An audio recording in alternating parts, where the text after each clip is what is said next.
angry, and I am angry all of the time. Now that you see me, that probably seems quite unlikely. I'm very soft, and I'm pretty much friend-shaped. But I'm not here to talk about anger in its way that it's misused and abused by bullies and others, but anger in its way that it's energizing for change. Because anger tells us that things could and should be better and different, and it empowers us to start that journey. As a bit of context, I am a millennial Gen Z cusper, along with everything else that was just said, which probably explains why I feel this way. I left school in 2012 to the peak of the recession and watched austerity strip away so many things, including Connections, which was a countrywide careers service that was very well funded. After that, I worked many different jobs, restaurants, cleaning, all sorts. But in amongst that, I started to realize that what I really wanted to do was help other people. And that is where I came alive, really.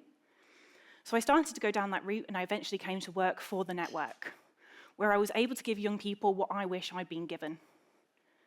As said, I can see around 200 young people a year on average. As a bit of context, there's only 2 of us on delivery, so we're very busy. Our person-centered support is, I like to think, really good. We're able to help people thrive and find their true selves and grow in really hard times, and we can help them with those personal barriers like low confidence. But what we can't help with sometimes, or feel a bit powerless in the face of, is the systemic barriers. Because I support young people whose artwork could make you weep, who've taught themselves to code, who've educated themselves to incredible standards, and are just generally really nice human beings. But there's no sense of hope. Because when you then say, well, look for the jobs, look for the opportunities, well, where are those? And it kind of feels a bit gaslighty sometimes. There's this sense that young people aren't meeting the potential that they should be meeting, that they're not climbing as high as previous generations. But isn't that because the ladder that the previous generations have climbed, the rungs have been pulled away? There's no way they can jump as high as they've managed to climb. And those rungs have been pulled away not out of a maliciousness, but out of a carelessness, out of short-term thinking. And that is what we need to change. Because what we've done so far has not worked. Our kids leave school and they do what they've been told. They go to university, they build up all of those skills that school has told them to build from the adults above them. And then when they go to the workforce, they're told they don't have the skills to work in those jobs. Well, that's a bit of a disconnect, isn't it? They've just been doing what they've been told. This is the most educated generation that is coming up. And it is also going to be the first generation that is worse off than the previous generations. So in my work, I started to look for what the name of this was, because it was pissing me off a lot. And that's when I came across the term intergenerational social contract, which is not catchy whatsoever. But it's that idea that we give what we hope to receive when we're older, and we give back down the line what we received when we were younger. And that has broken down. And we need to rebuild it. Because it is essential to the fabric of our society. But to do that, we need to empower our young people. And for that, I have a little bit of hope. We've been working in partnership with some other charities in Lincoln around something called Raising Young Voices.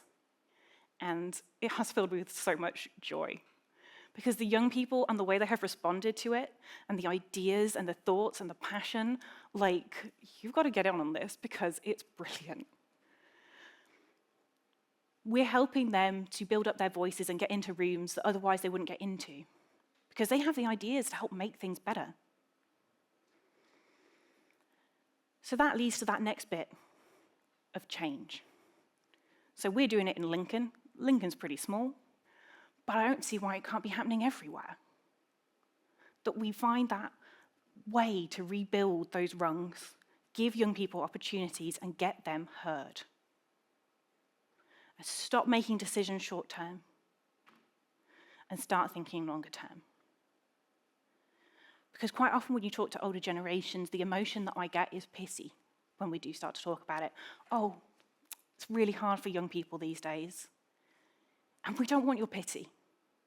Pity is a paralytic. It accepts things for the way they are. So back to my original point, I want you all to get as angry as I am. Because anger is there to tell us something is wrong, something needs to be different, and we need to do something to change that. And I want everyone to ask themselves, whenever they're making decisions in business, policy, education, who is all this future for? And how are we making it better?